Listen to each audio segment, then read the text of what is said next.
जय मसीह की मेरे प्रिय भाई बहनों, जैसे कि हम देख सकते हैं कि कई राज्यों के अंदर धर्मांतरण के विरोध में कानून बनाए जा रहे हैं और उसी के आधार पर सुप्रीम कोर्ट ने राज्यों से जिन राज्यों में इसको पारित किया गया उनसे जवाब मांगा है।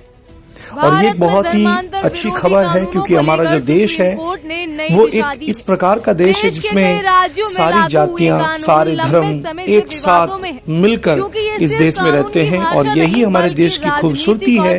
लेकिन कुछ शरारती तत्व इसको बिगाड़ना चाहते हैं और इसको खराब करना चाहते हैं।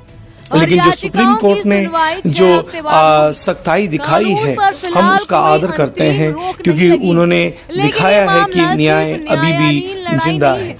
ये समाज और ऐसे न्यूज चैनलों के लिए धन्यवाद जो ऐसी खबरों को हम संवेदनशीलता की परीक्षा है। सुप्रीम कोर्ट ने मंगलवार को उत्तर प्रदेश, मध्य प्रदेश, हिमाचल प्रदेश, उत्तराखंड, छत्तीसगढ़, गुजरात, हरियाणा, झारखंड और कर्नाटका सहित उन राज्यों को नोटिस भेजा है जहां धर्मांतर विरोधी कानून लागू है।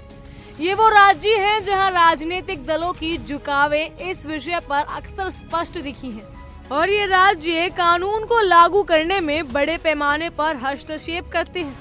ये खास तौर पर इसीलिए महत्वपूर्ण है क्योंकि कानून का दायरा, उसके निष्पादन की प्रक्रिया और उस पर पड़े प्रभाव अक्सर राजनीतिक विचारधारा और जनादेश दोनों से प्रभावित होते हैं। याचिकाकर्ताओं संगठनों ने ये दावा किया है कि ये कानून अंतर धार्मिक जोड़ों को परेशान करने, विवाहों, सामाजिक रीति रिवाजों और व्यक्तिगत स्वतंत्रता को बाधित करने के लिए उपयोग किया जा रहे हैं।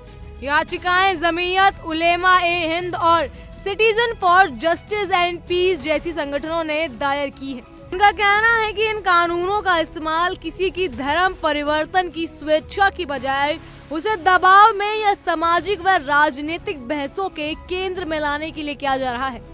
उन्होंने ये भी कहा कि कानून के प्रावधान कभी कभी अस्पष्ट है, जैसा कि क्या स्वेच्छा को परिभाषित करना चाहिए, यदि परिवार, समुदाय या जातीय परंपरा उस निर्णय में हस्तक्षेप करती है, और क्या राज्य को इस तरह की धार्मिक मामलों में हस्तक्षेप करना चाहिए जो व्यक्तिगत अधिकार और निजी जीवन को छुआ जाए। सुप्रीम कोर्ट ने अभी तक इन कानून पर अंतरिम रोक लगाने से इनकार कर दिया है।